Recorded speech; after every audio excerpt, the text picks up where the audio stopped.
Bueno, pues vamos a empezar la clase de hoy.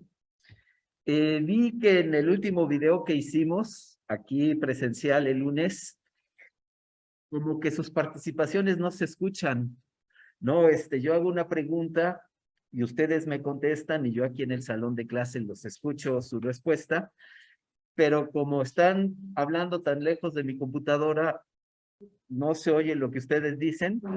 Y luego yo les contesto, pero parece que estoy contestando como yo solo a un silencio, porque cuando ustedes participan se oye un silencio. Entonces, pues digamos que para quienes están viendo del otro lado de la pantalla y cuando queda el video, no queda la experiencia tan rica como la estamos teniendo aquí en el salón de clase. Aquí sí nos escuchamos todos, pero en el video yo me escucho, pero ustedes no se escuchan. Entonces, bueno, tendríamos que tener un micrófono especial. Voy a ver si puedo conseguir uno, pero todavía no lo tengo. Entonces, sería cuestión como de poner un micrófono que logre registrar todo el ruido ambiente para que tus participaciones en clase también queden reflejadas en el video. Entonces, es posible que para hoy eso no pase. Eh, Vamos a empezar a hablar de columnas y al final hacemos o dejamos algo de tiempo para ver si tienen alguna duda de la tarea 1 que quieran comentar. Entonces, pues empezaríamos con la unidad 3. Y dice que repasemos la unidad 3 de las notas de elementos de concreto. ¿De qué se hablaba en la unidad 3 de las notas de elementos de concreto? Cómo se obtiene un diagrama de interacción axial momento para una columna. Entonces, más allá de que tendrían que, digamos, pues repasar, si no se acuerdan cómo se obtiene un diagrama de interacción, nosotros vamos a hacer, como parte de este curso, el ejemplo 3.1 del curso de elementos de concreto. Claro, que seguimos en el curso de elementos de concreto.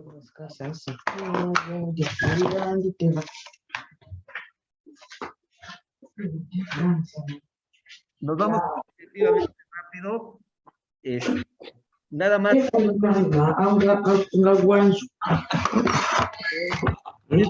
Prendido su micrófono de los que están conectados. Ahí les pedimos que por favor lo apaguen para que podamos.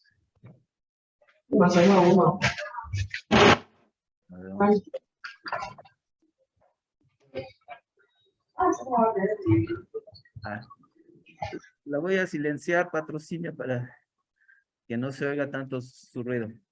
Digo, su ruido de fondo. Entonces vamos a hacer el ejemplo 3.1. Ya está resuelto. Nada más quiero recordarles a ustedes cómo se obtiene el diagrama de interacción.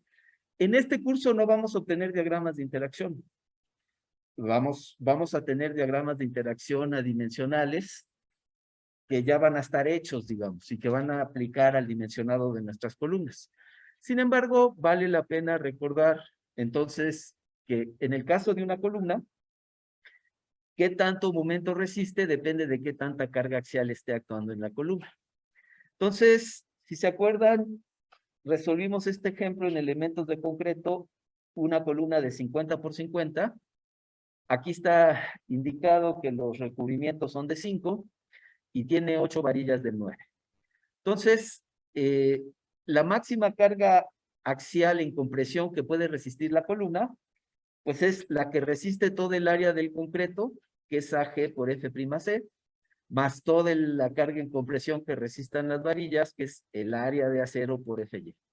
Entonces, si sacamos el área gruesa de concreto, que es 50 por 50, bueno, por F'C, que es 0.85 de F'C, que es 212.5, le sumamos el área de acero de 8 barras del 9, ya no me acuerdo cuál es una barra del 9, cuánta área tiene una barra del 9, pero son 8 veces el área del 9 por Fy, que es 4200. Acuérdense que multiplicamos por un factor de reducción. ¿Quién se acuerda cuánto vale el factor de reducción según nuestras normas para el 0.9 para flexión pura, pero este ya es flexo con presión. 0.75. es 0.75 siempre y cuando se garantice cierto nivel de confinamiento que, digamos, en caso de Ciudad de México se requeriría proporcionar una cantidad mínima de estudios. Entonces, multiplicamos por 0.75 y nos da 560 toneladas. Esta es la máxima carga en compresión que puede resistir la columna. En tensión, ¿se acuerdan que en tensión no trabaja el concreto? Entonces, nada más es la capacidad de las barras en tensión por el 0.75 y es 161.5. Si se acuerdan, para hacer el diagrama de interacción, tomamos que las cargas de compresión son positivas y las cargas en tensión son negativas. Es una convención diferente a la que hemos tenido en otros cursos, ¿no? En donde la compresión es negativa y la tensión es positiva, como estructuras isostáticas, pero así es la convención normalmente para estructuras de concreto. La capacidad resistente en compresión es positiva y la capacidad resistente en tensión es negativa. A ver, acuérdense que vamos a usar las mismas reglas que se usan para calcular el momento resistente de las vigas. Nada más que en el caso de las vigas, siempre el axial resultante tenía que ser 0. Y ahora nosotros queremos obtener combinaciones o puntos de momento resistente con axial. Noten que ya calculé este valor, que es la máxima carga en compresión. Noten que está del lado positivo. Ya acabamos de calcular este valor, que es la mínima carga en tensión. Noten que le dimos signo menos. Y ahora queremos obtener varios otros puntos del diagrama de interacción para poder establecer esta curva. De hecho, estos son los resultados del último curso de elementos de concreto, que estos se obtienen en clase. Si se acuerdan, el siguiente punto que se obtiene después de este de máxima compresión y este de tensión es el punto de falla balanceada. ¿Quién se acuerda qué tiene que pasar en ese punto de falla balanceada, que es el punto en donde la pieza desarrolla su máximo momento? ¿Qué dos condiciones se tienen que cumplir en ese punto de falla balanceada? Exacto. El concreto alcanza su resistencia de 0.003, eso siempre es así. Pero en este caso, no sé si ven que en este lecho estamos suponiendo que el acero fluye. Si conocemos este dato y conocemos este dato, podemos plantear podemos calcular de manera directa cuánto vale la profundidad del eje neutro. Noten que si este fuese C, este valor sería D menos C. Entonces, si se acuerdan, se hace una regla de 3. Es 0.003 es a C, como 0.0021, porque este está fluyendo, es a D menos C. A partir de esa regla de 3 se puede calcular la C, porque es la única incógnita. Y aquí se calculó que era de 26.5. Entonces ya tenemos un triángulo de referencia que tiene de lado horizontal 0.003 y de alto 26.5. Con esto ya puedo calcular yo cuánto vale el esfuerzo, la deformación unitaria en cada uno de los lechos, y si el lecho está en compresión o si el lecho está en tensión. ¿Quién se acuerda cómo se sabe si acá la C dice que está en compresión, ¿no? Este lecho está en compresión, este también, pero esta T quiere decir que este lecho de hasta abajo está en tensión. ¿Cómo se sabe si el lecho de acero está en compresión o en tensión? ¿Quién me dice? ¿Quién se acuerda cómo se sabe? O así como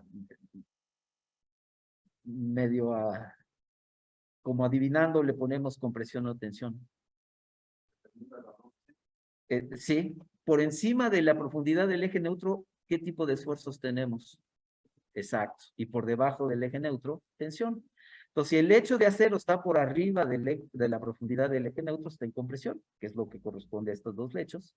Y este está por debajo de la profundidad del eje neutro, está en tensión.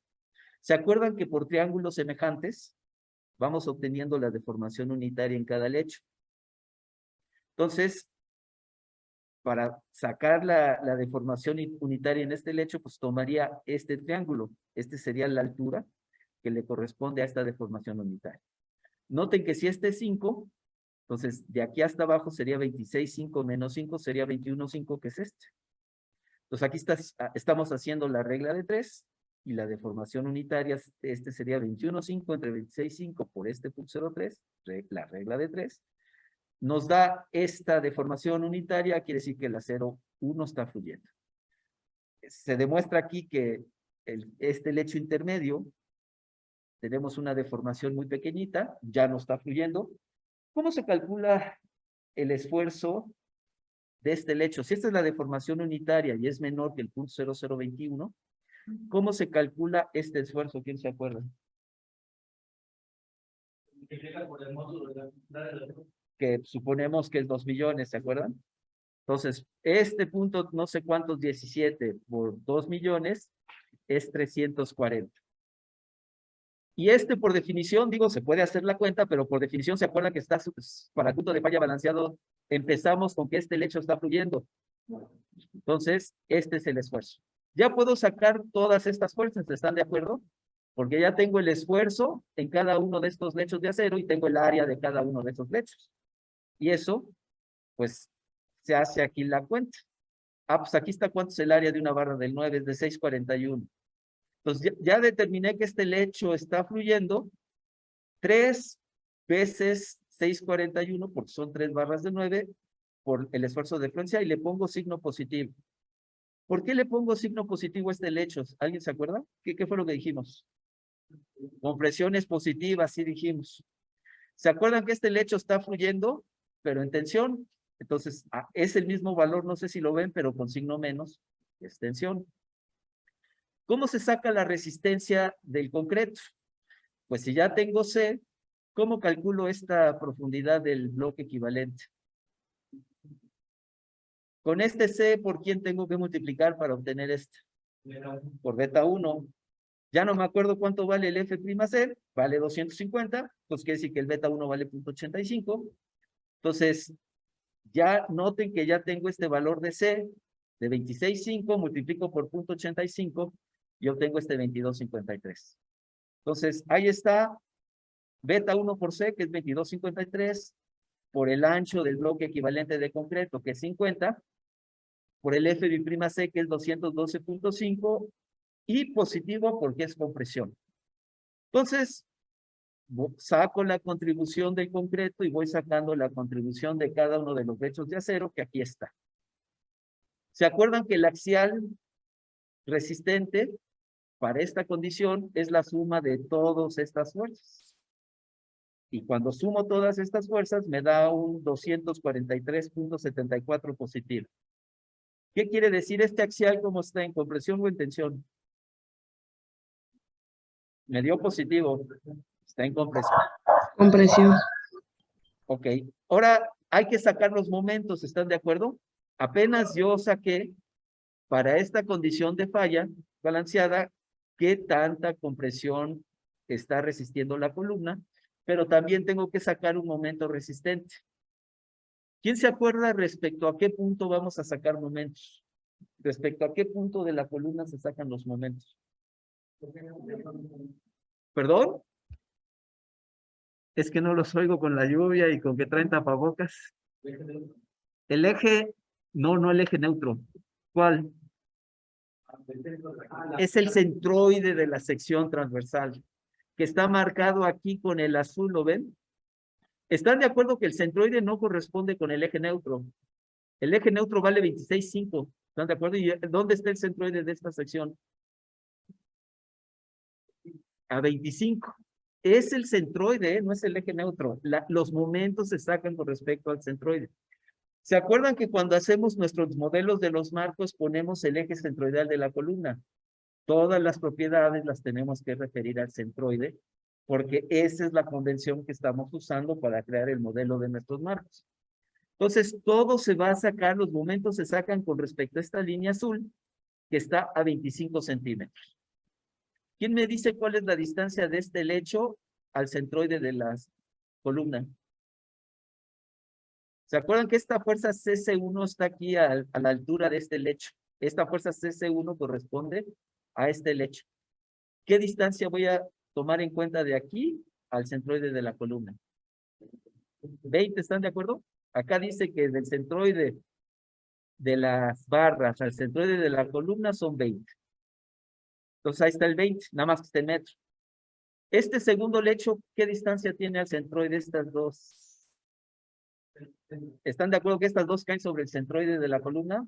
Entonces no tiene Y este, por estar por debajo, es menos 0.20. ¿Cómo sacamos la distancia de la fuerza del concreto al centroide de la columna? ¿Quién me diría cómo sería la fórmula?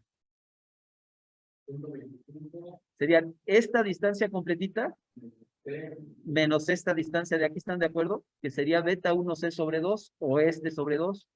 Entonces ahí está el punto 25, que sería la distancia completa de la línea de azul, menos la mitad de este rectángulo, que sería menos 0.2253 sobre 2. Noten que todos estos momentos son positivos, ¿están de acuerdo? Pero ¿por qué si esta fuerza era negativa? ¿Por qué está saliendo aquí un momento positivo? Porque siempre este va a ser negativo y entonces, bueno, no siempre, pero en este caso es negativo, perdón. Entonces menos por menos me da más y entonces ahí está el momento resistente. Ya tengo este momento resistente que es un axial de 243.74 y un momento resistente de 65.17, que es este punto.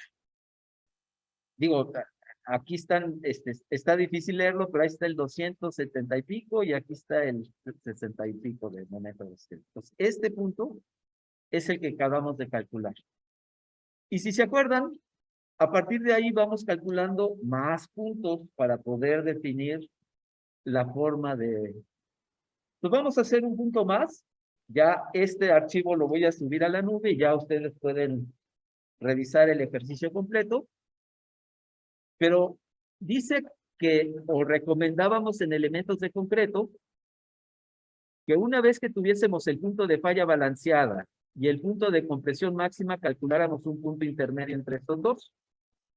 Y entonces decíamos que se podían suponer varias cosas, pero que lo más fácil era suponer que este lecho de acero estaba sin deformación, de hacer un triángulo grandotote, como suponer que la profundidad del eje neutro coincidía con el último lecho de acero. ¿Para qué hacíamos coincidir la profundidad del eje neutro con el último lecho de acero? Para que este lecho de acero no se deformara y no tuviésemos que calcular fuerzas por lo menos en un lecho. Si sabemos que este es el triángulo de referencia, lado vertical de 45, lado horizontal de 0.03, aquí está. Y con eso podemos sacar las diferentes deformaciones unitarias, sería lo mismo. Noten que a esta deformación unitaria me correspondería esta altura, que sería 45 menos 540. Ahí está 40 entre 45 por 0.03, que esta es la información de mi triángulo de referencia. Me da que este lecho sí está fluyendo y el F entonces es de 4200.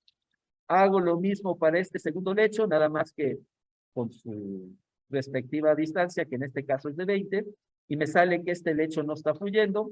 No está fluyendo, se acuerdan que tengo que multiplicar por 2 millones para obtener este esfuerzo. Y este por definición no está fluyendo.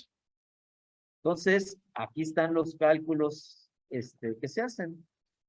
Quedamos que este lecho de acero sí está fluyendo, con 3 barras de 9, que sí están fluyendo en compresión. ¿Por qué? Porque está este lecho de acero por arriba del eje neutro, está en compresión, 80-77. Este no está fluyendo, pero ya calculé su esfuerzo, 2 de 9, y saco esta fuerza. Este lecho de acero, yo lo forcé a que no fluyera, y otra vez saco, ya tengo esta altura, la multiplico por tengo ya esta altura de profundidad de eje neutro, la multiplico por 0.85 y obtengo la altura del eje, del bloque equivalente en compresión.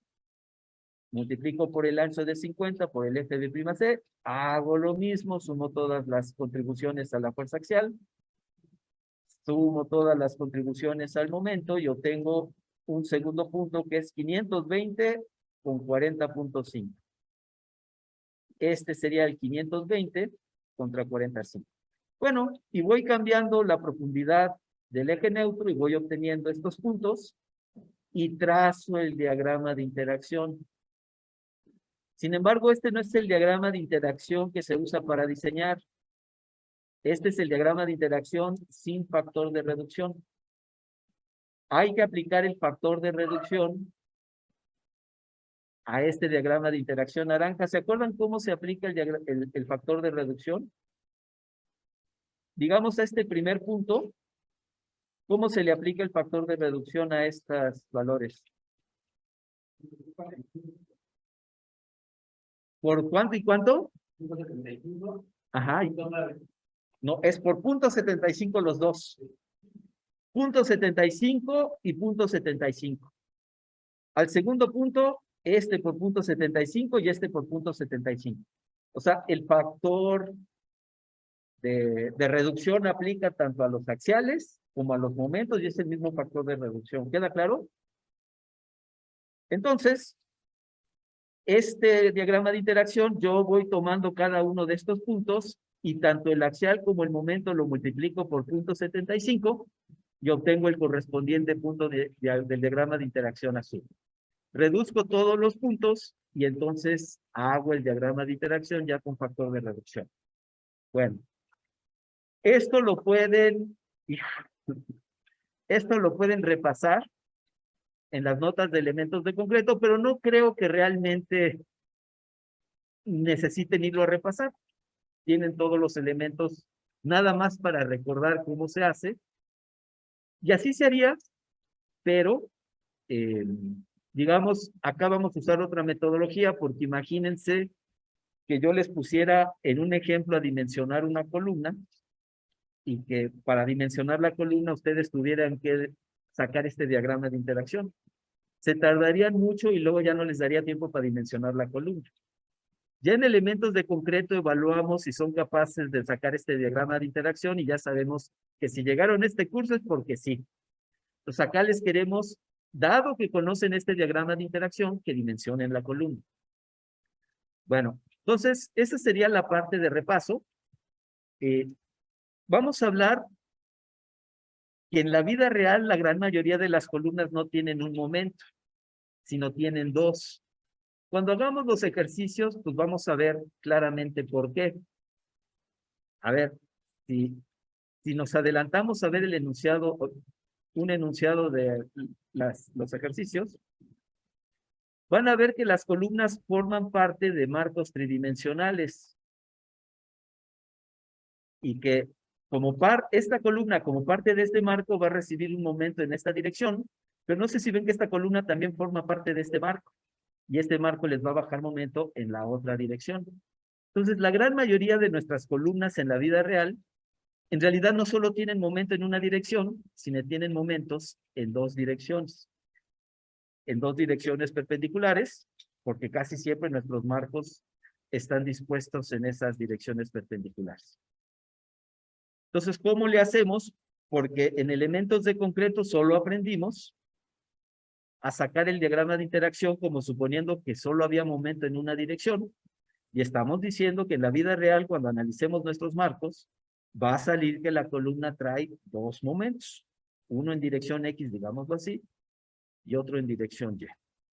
Entonces, ¿cómo le hacemos para extender el conocimiento de elementos de concreto y tomar en cuenta que en la vida real nuestras columnas van a traer momentos en dos direcciones perpendiculares, además del axial? Estrictamente, ¿cómo tendríamos que resolver esta columna? ¿Se acuerdan que cuando solo hay un momento en una dirección, pues digamos aquí hay momento con respecto al eje X y aquí hay momento con respecto al eje Y, y esto sí lo podrían hacer? Pero cuando hay momentos en las dos direcciones, este bloque equivalente de concreto no es rectangular. No sé si ven que como hay momentos en dos direcciones, el momento resultante es inclinado. Y como es inclinado el momento resultante, el eje neutro está inclinado. Y entonces, el usar las técnicas que aprendimos en elementos de concreto para tratar de sacar este momento resistente se vuelve muy complicado. Porque no solo hay que encontrar la profundidad del eje neutro, sino sí pueden ver que tiene una forma muy particular y cada barra tiene una distancia diferente con respecto al eje neutro. Entonces, ¿cómo le hacemos para lidiar con este caso?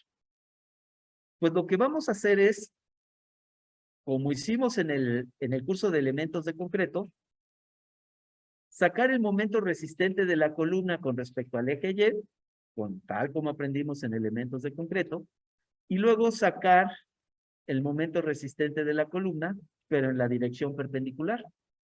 Noten que esto sí lo podemos hacer, porque en ambos casos, el eje, digamos, el bloque de concreto es rectangular. Eso fue lo que aprendimos a hacer. Nada más que casi siempre nosotros veíamos la columna así, porque suponíamos que el momento estaba con respecto al eje X, pero ¿están de acuerdo que si el momento se toma con respecto al eje Y, tendríamos que voltear la forma en que estamos viendo el problema a 90 grados? Pero una vez que volteemos y veamos esto inclinado 90 grados, haríamos exactamente lo mismo que haríamos para la dirección X. Entonces, yo puedo obtener el diagrama de interacción axial, momento con respecto a X, y por separado puedo tomar y sacar el diagrama de interacción de axial con momento en Y. Y luego vamos a sacar toda una superficie de interacción que si ¿qué forma tendría si pensaran, este punto tiene que ser igual para los dos diagramas de interacción en X y en y este punto también, porque se acuerdan que este punto es la resistencia a compresión máxima y esta es la resistencia a tensión máxima cuando no hay momentos. Entonces, este punto tiene que ser el mismo tanto en dirección Y como en dirección X. Lo que voy a tratar es rotar estos diagramas de interacción para crear una superficie de interacción tridimensional. Como que, ¿de qué forma tendría esto? ¿Quién alcanza a visualizar este diagrama de interacción tridimensional como de qué forma tendría? Como un cono.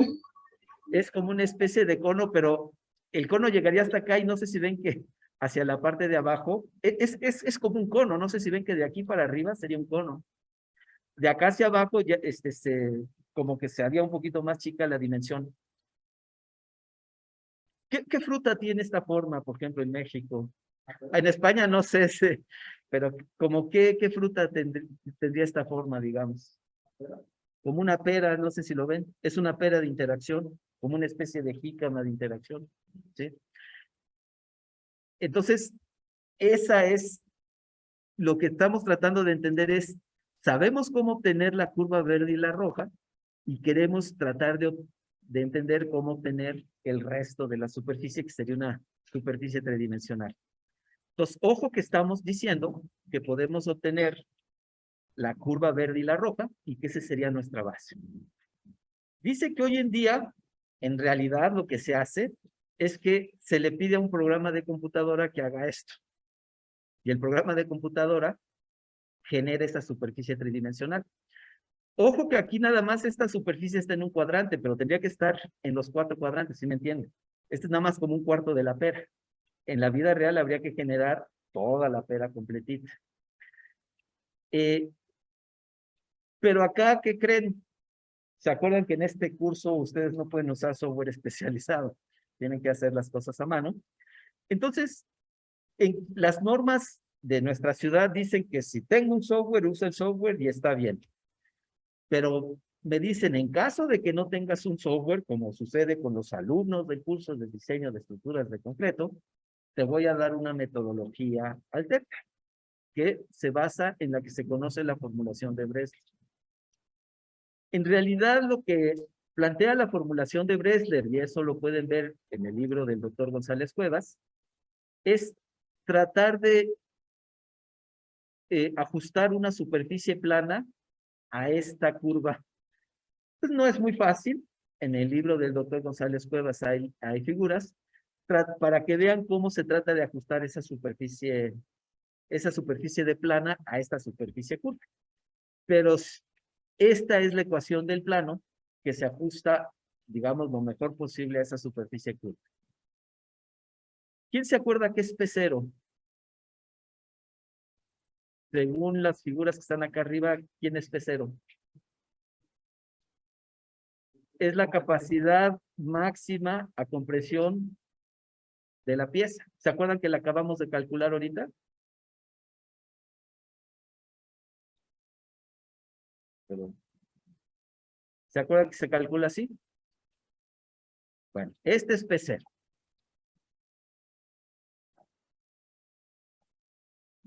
Dice que si la carga axial en la columna la que nosotros calculamos con el análisis, es mayor, perdón, la carga axial que actúa en la columna entre P0, que es, ya dijimos que es P0, si es mayor o igual que 0.1, vamos a usar esta fórmula para revisar la columna. Si es menor que 0.1, usaríamos esta. La gran mayoría de las columnas caen en este caso, porque nuestras columnas traen carga axial, y casi siempre traen una carga axial que es mayor al 10% de P0. Pues la gran mayoría de nuestras columnas va a caer acá. Entonces, lo que tenemos que interpretar con mucho cuidado es qué es cada una de estas ecuaciones y cómo se revisa la columna. Entonces, dice aquí las notas que PU es la carga axial actuante en la columna. PR es la carga axial que resiste la columna. ¿Qué es lo que voy a tratar de demostrar? Que esta carga axial que resiste la columna es mayor que la carga que actúa en la columna. Si la que resiste la columna no excede o no iguala por lo menos la que actúa en la columna, pues quiere decir que la columna no tiene suficiente capacidad resistencia. Pero si este es más grande que este, entonces quiere decir que la columna sí pasa. Ahorita hacemos un ejercicio, vemos si la columna pasa o no, y les pregunto, bueno, y si no pasara la columna, ¿cómo le haríamos? ¿Qué es PR0? Pues es esta carga, pero con su factor de carga. Entonces, este PR0 sería la carga resistente máxima en compresión de la columna, sería este punto, pero con un factor de reducción de resistencia. ¿Qué es PRY y qué es PRX? Noten que estamos diciendo que la columna tiene un momento en X y tiene un momento en dirección Y. ¿Se acuerdan que este diagrama de interacción sí lo podemos obtener? Entro con este momento y voy a leer, en este diagrama de interacción voy a leer una carga axial. Esta PRX es esta de acá. Entonces, repito, en el ejercicio me van a dar este momento, me van a dar esta carga axial y me van a dar este momento verde. Entonces, este momento lo conozco, con este momento voy a establecer esta carga. Esta es la máxima carga resistente en compresión. ¿Y qué vendría siendo esta carga de acá? Pues sería, dijimos que también podría yo obtener el diagrama de interacción de la columna en dirección Y, y me están dando el momento en Y. Entonces, yo entraría y leería que en este diagrama de interacción en la otra dirección, y en función de este momento, esta carga axial, que es esta. Entonces, repito, a mí me van a dar un momento en X con el cual voy a sacar esta carga axial. Me van a dar un momento en Y con la que voy a sacar esta carga axial, y esta es la carga resistente máxima en compresión de la columna. Si estas tres son datos, ya puedo sacar esta carga axial resistente. Y la columna se considera que pasa si esta carga resistente es mayor que la carga actuante. Entonces, a ver, vamos a hacer el ejercicio 3.2. Si yo adelantara las notas, yo vería que hay un ejercicio 3.2 para ver si entiendo cómo se aplica esta forma. Entonces, el ejercicio 3.2 dice que revise conforme a los requerimientos de nuestra norma si la columna del ejemplo 3.1, esta misma que desarrollamos en el ejemplo 3.1, resiste las siguientes combinaciones de carga. Dice que considere que las acciones de diseño ya incluyen los factores de carga. Entonces, ¿están de acuerdo que en el ejercicio 3.1 establecimos estos diagramas de interacción? Ahora vamos a ver cómo se usan estos diagramas de interacción en una dirección para revisar la flexión biaxial en la columna. Entonces, el enunciado dice que revisemos si la columna resiste estas dos condiciones de carga. Ah, perdón. ¿Sí?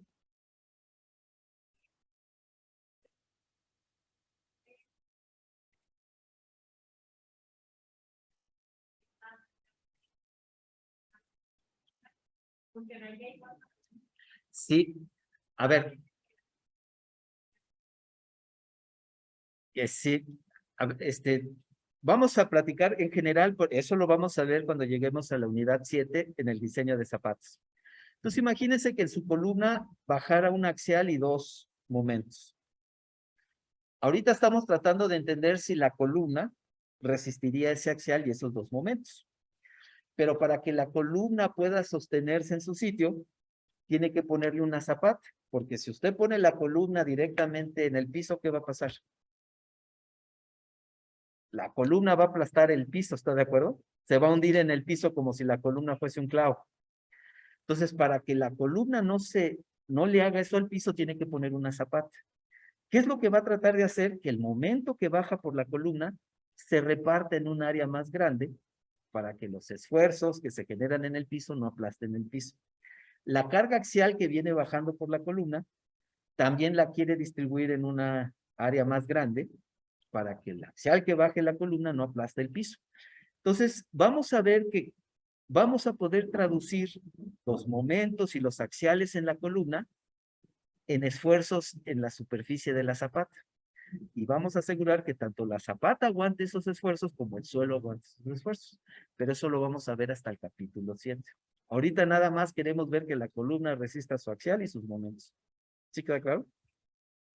Bueno, entonces, a ver, primera condición de carga, queremos ver si la columna aguanta 250 toneladas, dado que en una dirección está resistiendo 30 toneladas metro de momento y en la otra también tiene que resistir 30 toneladas metro. Si nada más existiera esta carga axial, nosotros ya estimamos que la columna aguanta 560 toneladas. Pero si nada más existiera axial, están de acuerdo que no tendríamos preocupación. Pero queremos ver si la columna es capaz de resistir simultáneamente esta de 250 combinadas con estos dos momentos. A ver si se acuerdan cómo se hace. ¿Se acuerdan que esta es la fórmula que hay que usar? Y que lo que queremos demostrar es que el axial resistente de la columna, que calcularíamos con este término, sea mayor que el axial actuante. Entonces, por lo menos, para que la columna pase, ¿cuánto axial resistente debe tener la columna? Según esta condición de carga aquí, ¿cuánto debe ser el mínimo axial resistente de la columna para que pase? 250. ¿Están de acuerdo? Si la columna sale que resiste menos de 250, pues no va a aguantar la carga que según el análisis actúa en ella. Entonces, vamos a establecer este valor de PR0. ¿Se acuerdan? Este valor, ¿cómo lo establecemos? ¿Quién es?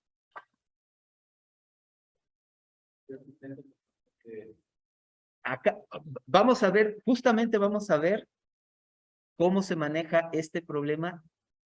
Vamos a manejar los factores de reducción de una forma un poquito diferente. ¿Están de acuerdo que acá dice sin FR? ¿Sí ven que dice aquí sin FR? No sé si ven que es muy curioso porque estoy usando el diagrama de interacción naranja en lugar del azul.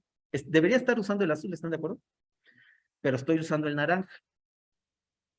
Ahorita vemos cómo involucramos los factores de resistencia.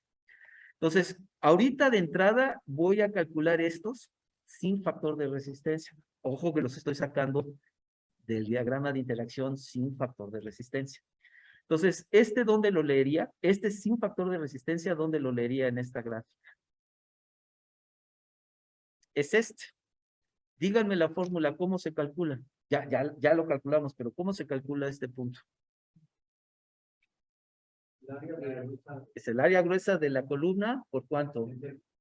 Por F'C, y luego, más el área del acero por Fy. Ahorita no le estaríamos aplicando el factor de reducción de resistencia, ¿están de acuerdo? Este es sin factor de reducción de resistencia. Entonces, ese me da 747. Está primero sin factor de reducción de resistencia. Ahora vamos a calcular este PRX. Noten que el diagrama de interacción de la columna justamente lo sacamos con respecto al eje X. Cuando sacamos este diagrama de interacción, no sé si ven que esta línea que está aquí está orientada en dirección X. Entonces, este diagrama de interacción que sacamos está sacado con respecto al eje X y entonces se vale para aplicarlo acá. ¿Cómo saco este? ¿Quién se acuerda cómo saco este? Ya me dijeron cómo saco este y ya tenemos que 747, pero ¿cómo sale? Con el momento. Pero, ¿están de acuerdo que primero voy a entrar en dirección X y dice que el momento es de 30 toneladas metro? pero no estoy entrando con 30, estoy entrando con 40. ¿Qué raro está pasando aquí? ¿Qué estoy involucrando aquí ya de una vez? El factor de reducción de resistencia. No sé si ven cómo ¿se acuerdan que hay que tomarlo tanto en el momento como en el axial? Aquí estoy involucrando el factor de reducción de resistencia en el momento. Noten que no lo estoy multiplicando, lo estoy dividiendo. Divido 30 entre el factor de reducción de resistencia y me da 30 entre 0.75 me da 40. Ojo que con esto estoy haciendo el momento más grande, estoy castigando por el factor de reducción de resistencia. Entonces, entro en 40, digo, tendrían ustedes que revisar esta curva, pero más o menos a ojo, yo les puedo decir, porque lo hice, que este valor más o menos cae en 520 toneladas. Y aquí está el 520, ¿lo ven? Noten que aquí solo involucré el momento, perdón, el factor de reducción de resistencia en el momento. Estos axiales van todavía sin factor de reducción de resistencia, pero sabemos que hay que involucrarlo en los dos. Ahora tengo un momento en la dirección perpendicular de 30 toneladas metro. Y sin embargo digo que voy a usar el mismo diagrama de interacción. ¿Sí se vale o no se vale eso? ¿Están de acuerdo que si yo giro la columna 90 grados, veo la misma columna? Entonces es el mismo diagrama de interacción. Si la columna fuese rectangular, eso no se valdría, ¿están de acuerdo? Pero esta columna, si yo la veo con respecto al eje X, tiene las mismas dimensiones y mismo armado que si yo la veo con respecto al eje Y. ¿Sí lo ven? Entonces aplica el mismo diagrama de interacción.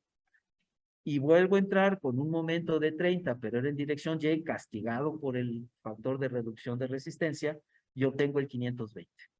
Entonces ya tengo la carga en X asociado al momento en X, tengo la carga en Y asociada al momento en Y, y tengo la máxima carga. Noten que todo esto lo hice sin factor de reducción de... Esto no trae factor de reducción de resistencia en axial. Sí lo trae en momento, pero no en axial.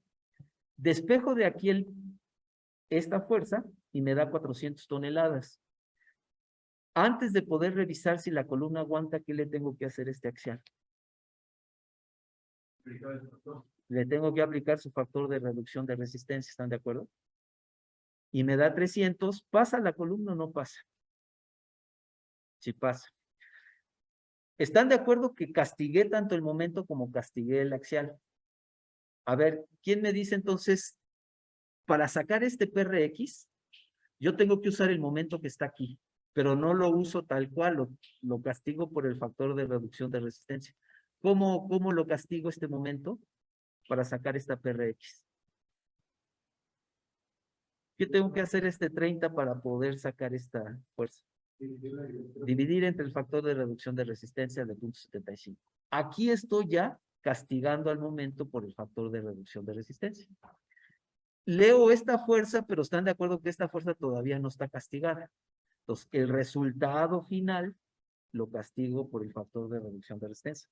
Aquí está tomado en cuenta el factor de reducción de resistencia en el momento y aquí está tomado en el axial. Noten que entonces, como por la forma en que estoy manejando estos factores de reducción de resistencia, yo puedo usar este diagrama de interacción sin factor de reducción de resistencia porque yo lo estoy considerando por fuera. ¿Sí lo ven? Bueno, vamos a hacer otro ejercicio, perdón. ¿Y cómo sabía que sí se aplicaba esta fórmula?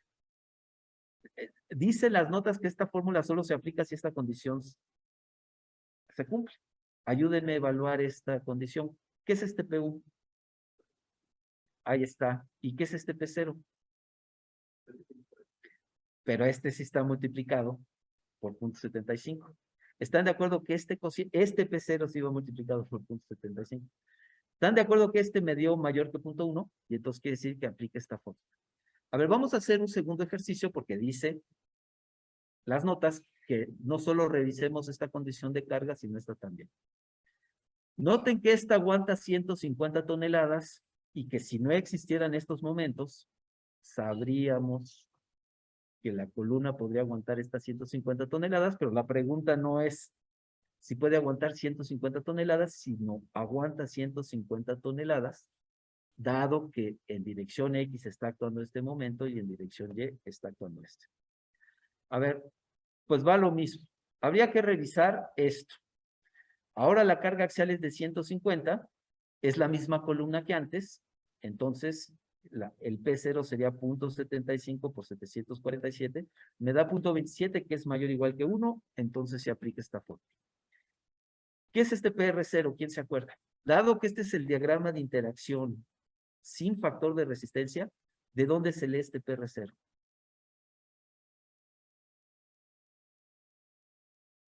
¿De dónde sacamos este PR0? Es este. Y si yo la leo, es este 747. ¿Están de acuerdo? ¿De dónde sale este PRX? ¿De cuál sería el de 40 o el de 25? El de 25, así entro con 25 acá. 25 entre punto 75, 33.33. Digo, esto está hecho a ojo, ¿no? Tendrían que hacerlo a ojo. Será cuestión que con una regla impriman esto, pero pues sé que me creen que si lo hiciésemos bien, se leería 570. Ahí está el 570. ¿Este PRY de dónde sale? ¿Cuál de los dos? 40. ¿Así entro con el 40? Entre punto 75 y leo 500. Ahí está el 500. Saco este valor de PN y me da 427. Este 427 lo comparo con el 150. ¿Qué le falta a este antes de poderlo comparar con el 150? Castigar el axial por 0.75, porque hasta ahorita solo he castigado el momento por el factor de reducción de resistencia. Ahora necesito castigar el axial. 0.75 por 427 me da 320 y la columna más. Pregunta, imagínense, digo, sí pasó la columna, pero imagínense que aquí me hubiese dado 150 toneladas. ¿Qué quiere decir? Si aquí me da 150 toneladas. Sí, y así la mandamos en los planos. ¿Qué hacemos? Corregirla haciéndola más grande, ¿están de acuerdo? Y poniéndole más acero. El problema de diseño es el que acabo de hablar, porque no nos van a dar la sección de la columna. ¿Se acuerdan que en el dimensionado de vigas nunca nos daban las dimensiones de las vigas? Nos daban el diagrama de momentos y con el diagrama de momentos teníamos que sacar el tamaño de la viga y el armado. En esta unidad el problema es igual, pero ahora es en el caso de las columnas. ¿Qué me van a dar en el caso de las columnas? En las vigas era el diagrama, yo sacaba el diagrama de momentos. En las columnas, ¿qué me van a dar? Los elementos para que yo saque los momentos, pero también me van a dar un axial. Y me van a dar momentos en dos direcciones. Y yo tengo que hacer algo equivalente a lo que hice en la unidad 2, pero para la unidad 3. Yo tengo que dimensionar una columna y ponerle suficiente armado para que la columna resista. Entonces, en este curso no se vale decir, la columna no resiste. Sencilla, eso es lo que me están preguntando. ¿Cuál es el tamaño de la columna y cuál es el armado? De tal manera que la columna resista de manera eficiente la combinación de carga que se está imponiendo como condición de diseño. ¿Sí? Por ejemplo, hay conectados 4 vigas. Solo son 2 momentos. Déjeme mostrarle por qué. Y eso lo puede ver en las, digamos, acá uno de los grandes retos que tenemos, y no lo deben tomar, no se desesperen. Toda la carrera les hemos estado hablando de elementos, elementos, elementos. Y de repente llegan a un curso y tienen que empezar a pensar en estructuras, estructuras, estructuras. Entonces, la unidad 1 hizo un esfuerzo por tratar de dejar en claro eso, pero pues puede ser, pues es clarísimo que no pueden, después de llevar trimestres y trimestres de ver elementos, de repente pensar en estructuras como nada. A ver, vamos a suponer que por carga vertical, primero y luego por sismo. Déjenme, bueno, perdón, aquí está primero por sismo. No, perdón, déjenme bajar un poquito más, está un poquito más abajo. Dice su compañero, si yo lo pienso en una dirección, va a haber dos vigas, ¿no? Entonces, ¿cómo es que funciona ese asunto? A ver, vamos a suponer que el marco se estuviese deformando de lado. Aquí tiene un momento y aquí tiene otro momento, ¿está de acuerdo? Esto es, imagínense que esto fuese en dirección X. Estos dos momentos los va a sumar. ¿Está de acuerdo? Y va a obtener, cuando pase estos dos momentos a la columna, va a tener un momento resultante. Y entonces en dirección X solo va a tener un momento resultante del efecto de las dos vigas. ¿Y qué va a pasar en la dirección perpendicular? Va a tener dos vigas, pero va a sacar el momento resultante de las dos vigas y va a tener un solo momento en dirección Y. Entonces, aquí ya está contemplado el caso que usted me está preguntando, pero no sé si ve que hay que pensar como estructura. Ese es el gran reto que tenemos ahora. Bueno, antes de seguir avanzando, porque ahora se viene un tema interesantísimo para las columnas, no solo hay que tomar en cuenta la flexión biaxial, hay que tomar en cuenta otras cosas para dimensionar la columna, pero les preguntaría, ¿cómo van con la tarea 1? ¿Hay alguien que tenga alguna duda o nos pasamos a lo que sigue de las columnas?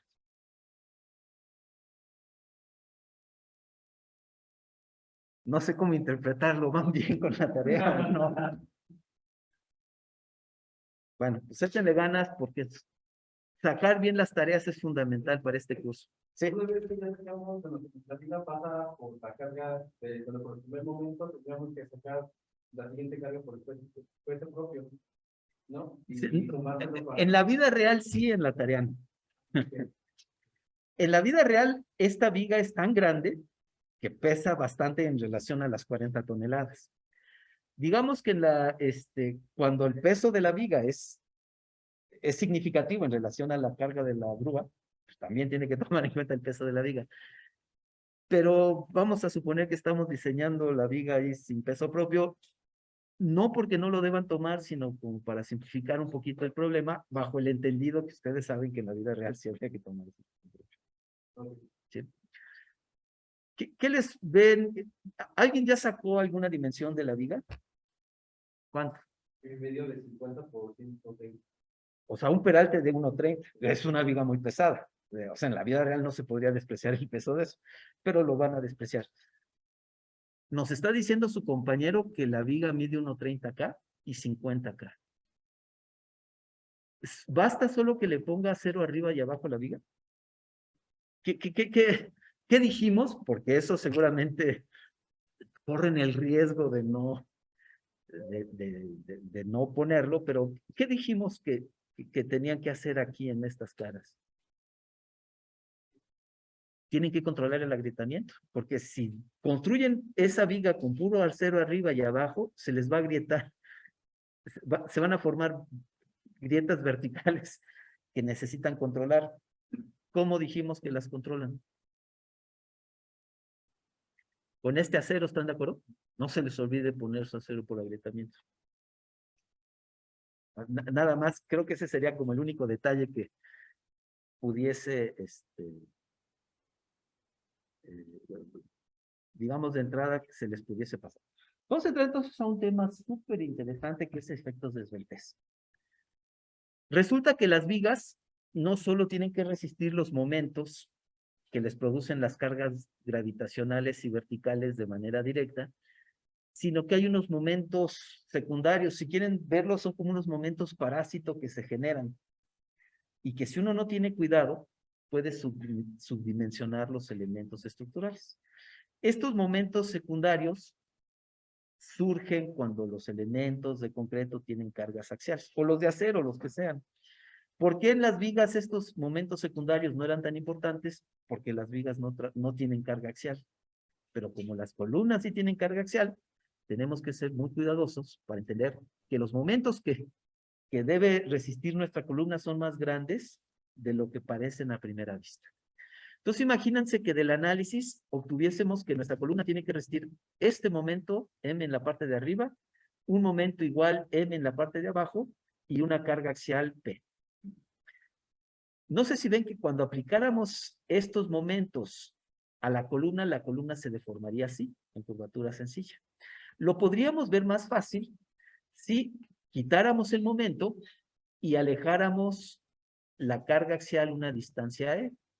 Para que esta condición y esta condición fuesen las mismas, no sé si ven que la distancia sería m sobre p.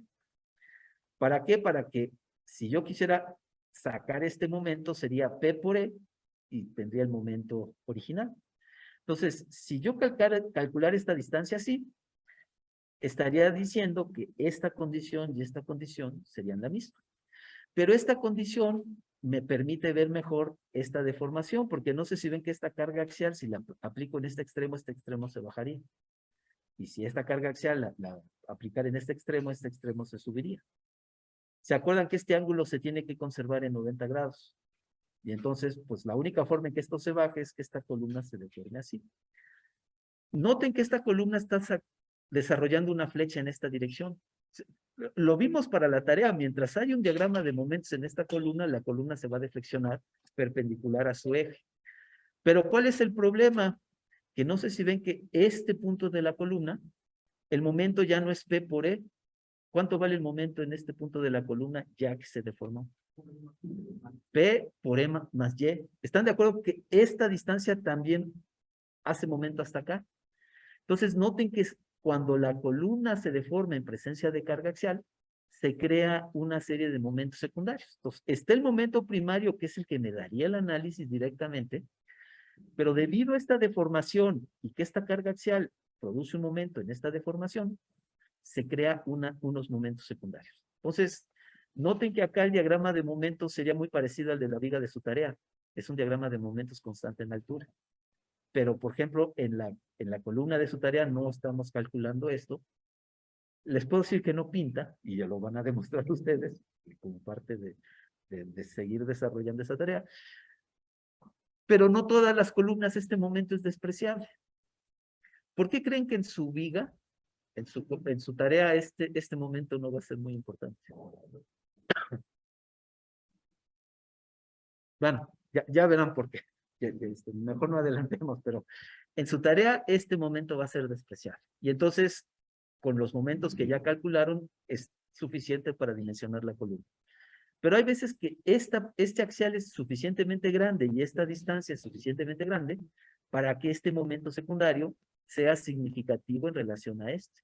Si yo diseño la columna para este momento, estoy subestimando este y puedo hacer que este puede hacer fallar la columna.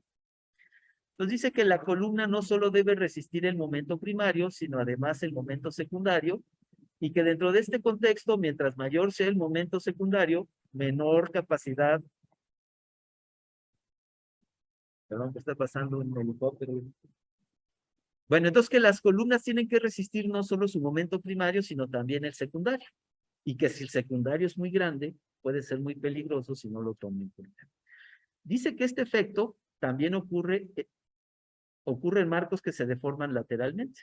Noten que esta columna no se está deformando lateral. Digamos, esta parte superior no se está moviendo en relación a la parte de abajo. Pero en nuestras estructuras del mundo real, pues la parte de abajo estará fija y, por ejemplo, por efecto del sismo o por efecto del viento, nuestra estructura se puede deformar de lado. ¿Se acuerdan cómo son estos diagramas? Lo discutimos en la unidad 1. ¿Se acuerdan cómo son los diagramas de momento de columnas y vigas que se deforman, de marcos que se deforman lateralmente? ¿Se acuerdan que tienen un punto de inflexión al centro y se maximiza sus momentos a los extremos? ¿Cómo serían los efectos secundarios en un marco que se deformara lateralmente?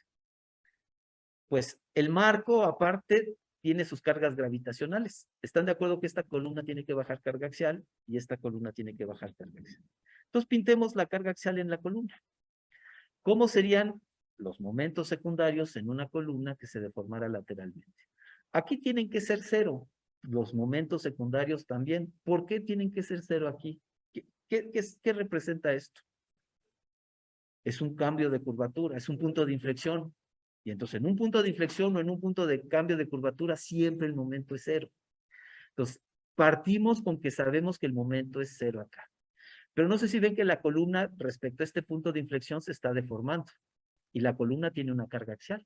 Entonces con respecto, se está generando un momento de P por esta deformación. P por A. Este es el diagrama de momentos secundarios. El momento primario, noten cómo es este. Pero aparte, por la deformación lateral de la columna, si yo pudiese estimar este A y este B, yo podría sacar cuánto valen los momentos secundarios por arriba del punto de inflexión y por debajo del punto de inflexión.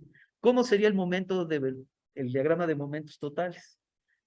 Esta línea recta representa el momento primario, el que calcularíamos con el programa de análisis.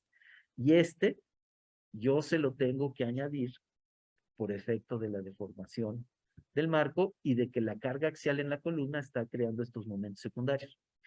Si yo nada más diseño la columna para el momento 1 y en la vida real va a existir este momento secundario, ¿qué puede pasar? ¿Estaría bien que yo le diera a la columna una resistencia M1? No, porque si en la vida real además va a estar este momento, no sé si ven que el momento va a exceder la capacidad de la columna y la columna no va a poder resistir la combinación de momento primario y secundario. Entonces, una de las cosas que tenemos que tener en cuenta cuando diseñamos nuestras columnas es el momento secundario. ¿Cómo lo vamos a calcular? Bueno, pues empecemos a tratar de entender de qué depende el momento secundario. Y si entendemos de qué depende el momento secundario, vamos a establecer una estrategia para calcular. Entonces, ¿cómo van a ser los dimensionados de nuestras columnas? Sacamos el momento primario. Luego estimamos el momento secundario y lo sumamos. Y la resistencia de la columna tiene que ser tal que aguante la combinación de ambos. Ok, entonces, ¿de qué depende el momento secundario para ir tratando de entender qué cosas tenemos que tomar en cuenta para calcular el momento secundario? Vamos a suponer que nuestra columna forme parte de unos marcos. Esto quiere decir que el marco continúa para allá, no quiere decir que el marco se termine aquí. Quiere decir que pues yo aquí podría dibujar el marco completo, pero me da flojera. Entonces, nada más, como yo quiero entender qué le va a pasar a esta columna, quiero tratar de entender qué efectos tiene el comportamiento de marco sobre la columna, pero no qué efecto tiene lo que está hasta acá, porque lo que tiene hasta acá no afecta a mi columna. Afecta a mi columna lo que está rodeando, lo que está vecino a mi columna. A ver, no sé si ven que esta deformación en la columna, pues es la que me dicta qué tan grandes son los momentos secundarios. Dada esta carga axial, el momento secundario es esta carga axial por esta deflexión lateral de la columna. Mientras más grande es esta deflexión, mayor es el momento secundario. ¿Estamos de acuerdo en eso? Entonces, mientras más chiquita sea esta deflexión, menor el momento secundario. Entonces, si estas vigas son muy rígidas, y yo pongo un momento, ¿qué puedo esperar en el giro acá?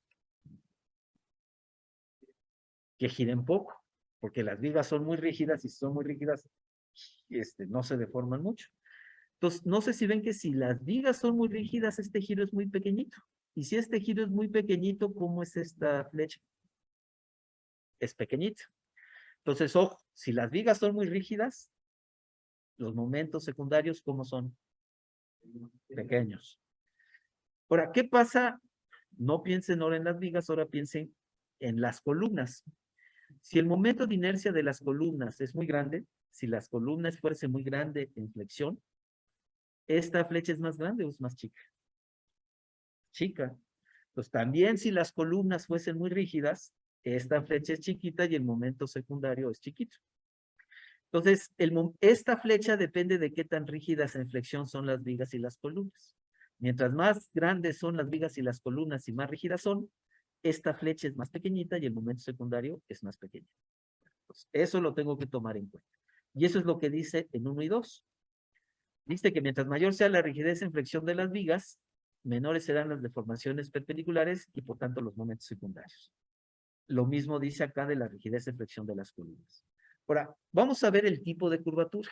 Vamos a tener que ver que estos efectos secundarios son diferentes dependiendo del tipo de curvatura. Vamos a empezar con la curvatura simple. Para que una columna se deforme en curvatura simple, no sé si ven que este momento y este momento tienen que ir en dirección contraria. ¿Están de acuerdo que este momento va en dirección horaria y esta va en dirección antihoraria? ¿Qué pasaría si girar este momento? Que en lugar de ser antihorario fuese horario. ¿Qué le pasaría a la columna? Se deformaría en doble curvatura, ¿están de acuerdo?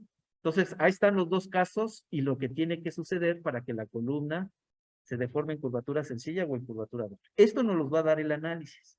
El análisis me va a decir cuánto vale esta carga axial y me va a decir cuánto vale este momento y este momento.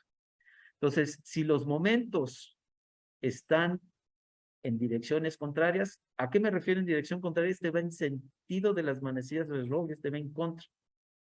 La curvatura sería sencilla. Y el momento máximo sería el momento, el momento primario, que sería este momento que está en azul, más el momento secundario, que sería esta P por esta distancia. No sé si ven que el máximo momento, en este caso es el máximo del momento primario, más el máximo del momento secundario. Si yo voy a dimensionar la columna, ¿para qué momento la voy a dimensionar? ¿Quién me dice? Para el más grande. ¿Se acuerdan cómo eran las vigas? Buscábamos cuál era el punto de la viga que tenía el momento más grande y dimensionaba mi viga para ese momento más grande. Las columnas son iguales. Tengo que encontrar dónde está el momento máximo, el alto de la columna, y dimensionar mi columna para ese momento más grande. Aquí, ¿dónde estaría el momento más grande? ¿Para qué momento dimensionaría la columna? Al centro, ¿están de acuerdo? Y al centro me da el momento primario, que es el máximo. Digo, el momento primario es constante en toda la altura. Pero entonces, noten que el momento para el que igual tendría que dimensionar la columna sería el máximo momento primario más el máximo momento secundario. Sería un efecto muy, ¿cómo se llama? Muy desfavorable. Lo que estoy diciendo es que tendría que diseñar para el máximo momento, que sería la suma del máximo primario más el máximo secundario. Vamos a ver qué pasa cuando la columna se deforma en doble curvatura. ¿Están de acuerdo que ahí está deformada en doble curvatura? Este sería el momento. ¿Se acuerdan que cuando los momentos van en la misma dirección, la columna se deforma en doble curvatura y se crea un punto de inflexión al centro? Este es el diagrama de una columna, de momentos de una columna que se deforma en doble curvatura. Este es el diagrama de momentos secundarios. Acá dice que el momento para el cual tengo que diseñar la columna no es la suma del máximo primario más el máximo secundario. En este caso, ¿por qué no tengo que sumar el máximo primario y el secundario? ¿Quién me dice por qué? ¿Para qué momento tendría que dimensionar esta columna? ¿Para este momento? ¿Para cuál? A este no, porque este momento es más grande que el de arriba, ¿están de acuerdo? Y yo tengo que diseñar para el momento máximo. Pero entonces, ¿por qué el momento que tendría que usar no es el máximo azul con el máximo amarillo? ¿Qué es lo que está pasando aquí? ¿Están de acuerdo que aquí el momento primario no es el máximo? El momento total es el máximo, pero ¿están de acuerdo que aquí el momento primario no es el máximo? Entonces, el momento para el cual tengo que dimensionar la columna no es el máximo primario y el máximo secundario. Es un momento primario un poquito menor que el máximo y el máximo secundario. Noten que esto no sucedió acá. Acá tuve que sumar el máximo primario con el máximo secundario. Entonces, ¿qué es más desfavorable en términos de momentos secundarios? ¿Que la columna se deforme en curvatura sencilla o que la columna se deforme en curvatura doble? Que se deforme en curvatura sencilla. Eso también lo voy a tener que tomar en cuenta. Y finalmente, el cuarto efecto que voy a tener que tomar en cuenta es qué tanto se está desplazando el marco, qué tanto se está deformando lateralmente el marco. ¿Se acuerdan cómo es el momento en una columna que se deforme lateralmente? Depende de cuánto vale este valor. Si el marco se deforma mucho, pues esta A va a ser grande y el momento secundario va a ser grande. Pero si el marco se deforma poco lateralmente, esta A va a ser chico y entonces este momento secundario va a ser chico. ¿Se acuerdan que vimos unos videos que cuando le poníamos a un marco una carga lateral se deformaba mucho? ¿Y se acuerdan que le poníamos una diagonal y se deformaba mucho menos? ¿Se acuerdan o no de esos videos? Sí. Ok. Entonces, ¿cuál va a ser el caso más crítico?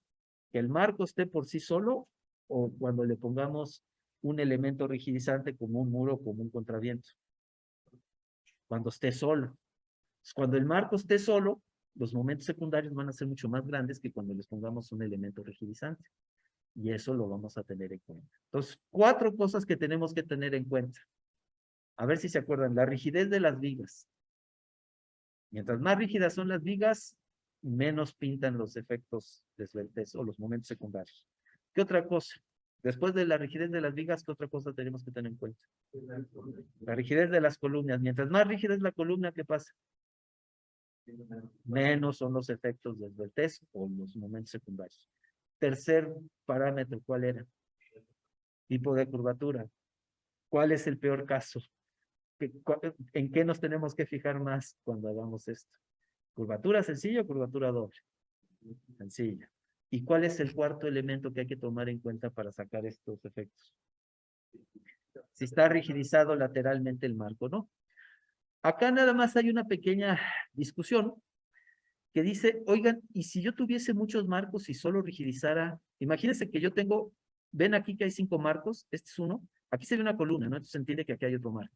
Aquí hay otra columna, aquí se entiende que hay otro marco, aquí hay otra columna. Entonces, en esta dirección hay 5 marcos. Pero imagínense que solo pusiera contravientos o muros en este marco y en este marco. ¿Se considera que los marcos centrales están rigidizados o no? En otras palabras, si pongo contravientos aquí, ¿estos contravientos ayudan a controlar la deformación lateral de estos marcos internos? Sí, ¿por qué sí? Sí. Sí. ¿Quién está conectando los 5 marcos entre sí? La losa. ¿Están de acuerdo que esta losa, si esta losa no se deforma en su plano, y esta losa sostiene este marco, esta losa no se puede deformar. Esta losa, a través de esta losa, estos contravientos sostienen los marcos centrales. ¿Queda eso claro o no queda eso claro? La losa es infinitamente rígida en su plano. Si yo la sostengo de sus extremos, la losa no se mueve. Y si la losa no se mueve, no deja que los marcos centrales se muevan. ¿Queda claro o no? Entonces, con que haya algunos marcos contraventeados o unos muros, si la losa es suficientemente rígida, esos contravientos rigidizan todos los marcos internos. Perdón, ¿se me alguna duda? ¿Sí? En el caso de la otra dirección de la cosa ya no ayuda, ¿no? No, bueno, no sé si ve que en esta dirección la figura no contempla contravientos, pero vamos a suponer que en esta dirección hubiese un marco central. No sé si ve que aquí hay un marco en aquella fachada de arriba y aquí hay un marco en la, o sea, que en la dirección larga hubiese 3 marcos. Vamos a suponer que aquí pusiese diagonales y que en el marco de la fachada del fondo también pusiese diagonales. Le preguntaría si este marco central en la dirección larga se considera restringido o no. Pero si no tuviera Ah, sí. Por ejemplo, si aquí no hay contravientos, y aquí no hay contravientos, o aquí no hay muros, y aquí no hay muros, no sé si ve que en esta dirección serían puros marcos. Entonces, en esta dirección no estaría restringido, pero en esta dirección sí. ¿De acuerdo? Okay. Eso tienen que fijarse, pues, con mucho cuidado. Si están restringidos, son dos. En 2 direcciones o no, pero normalmente, por ejemplo, si ven ustedes el edificio rojo que se rigidizó con diagonales, el edificio rojo. El edificio G se le añadieron diagonales rojas. ¿Qué me dicen? ¿Están restringidos los desplazamientos en las 2 direcciones? ¿Cómo están orientadas las diagonales en el edificio G? ¿Nada más en la dirección larga o también en la dirección corta? Están en las 2.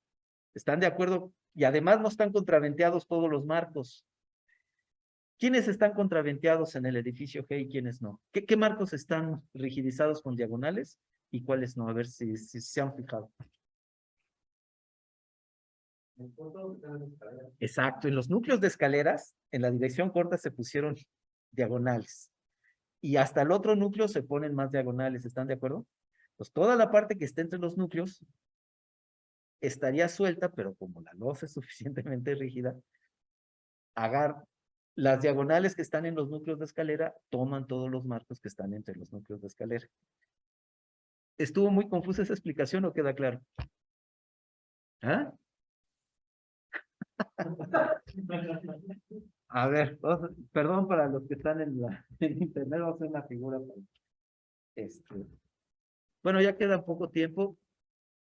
A ver, vamos a hacer una figura en planta para que quede muy claro.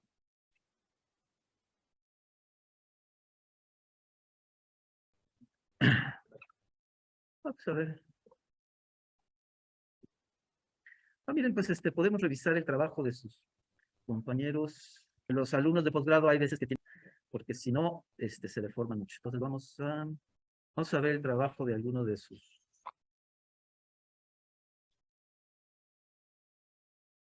¿Cómo pusieron las diagonales sus compañeros? Espérenme, deben ser proyectos, curso completo one.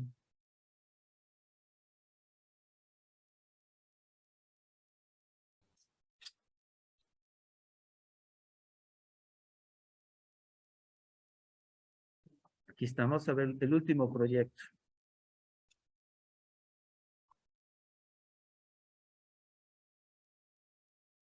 No, este estaba muy feo, pero es que bueno, pues cuando están en posgrado, pues se les ponen cosas muy feas.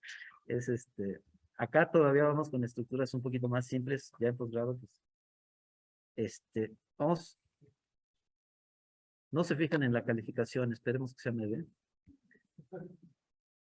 Pero digamos, sus compañeros tienen que hacer un proyecto completo, y ahí tienen que tomar en cuenta ciertas cosas. Pero les quiero mostrar un edificio, cómo sería la planta de un edificio, y ustedes me dicen si están restringidos los marcos o no están restringidos, que es lo que queremos, al final de cuentas, explicar, ¿no? Porque está muy lento, no sé por qué.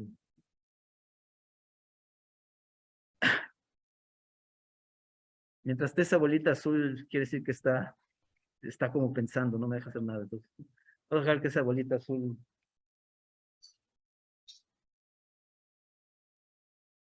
Ya.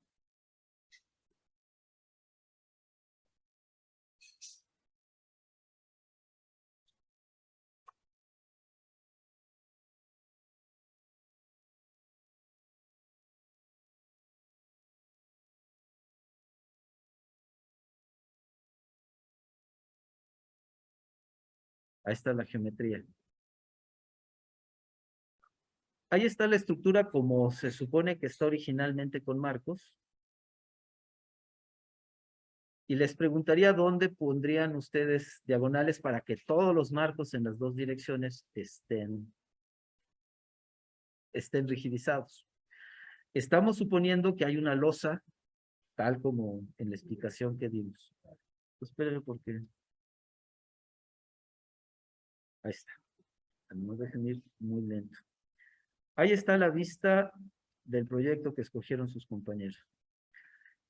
El edificio tiene puros marcos, y como tiene puros marcos, pues es muy flexible en la dirección X y es muy flexible en la dirección Y. Entonces, el ejercicio para sus compañeros es pon diagonales para que rigidices todos los marcos en dirección X y todos los marcos en dirección Y. Yo podría poner diagonales en todos los marcos, pero dijimos que eso no es necesario, ¿están de acuerdo? Entonces, a ver, vamos a ver cómo rigidizaron esta planta a sus compañeros para poder controlar la respuesta lateral del edificio.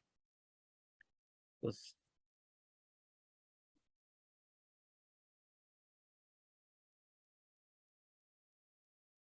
ahí están haciendo el diseño de los puros marcos y ahorita vamos a buscar. Todo es por computadora. Y nada más vamos a ver dónde pusieron sus diagonales.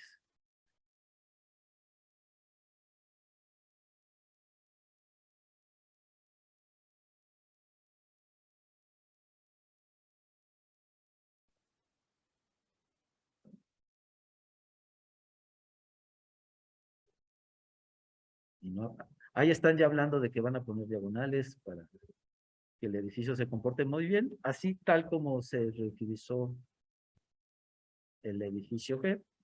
Entonces, ahí están ya su edificio con diagonales.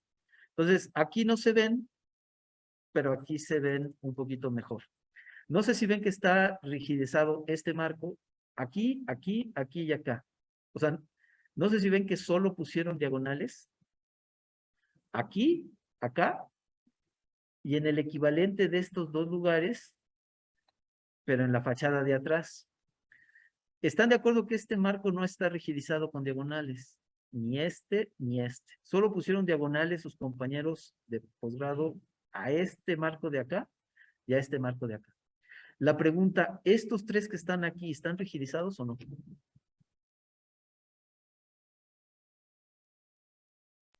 ¿Cómo? Sí. Sí están rigidizados. ¿Por qué si nada más están rigidizadas las fachadas, estos marcos centrales también están rigidizados? ¿Quién lleva la rigidización de aquí a acá? La losa. La losa. ¿Sí lo ven? La misma en esta dirección, no sé si ven que hay 1, 2, 3, 4, 5, 6 marcos. ¿Creen que sus compañeros de posgrado hayan rigidizado los 6 marcos con diagonales? No sé si ve que nada más pusieron 4, nada más rigidizaron 4. Rigidizaron es aquí, aquí, acá y acá. Y con eso rigidizaron toda la otra dirección por los efectos de la losa. ¿Queda claro eso? Bueno, lo dejamos, pues eso nos dieron las 4. Lo dejamos aquí, continuamos el viernes. Acuérdense que el viernes se entrega una primera entrega de la tarea 1.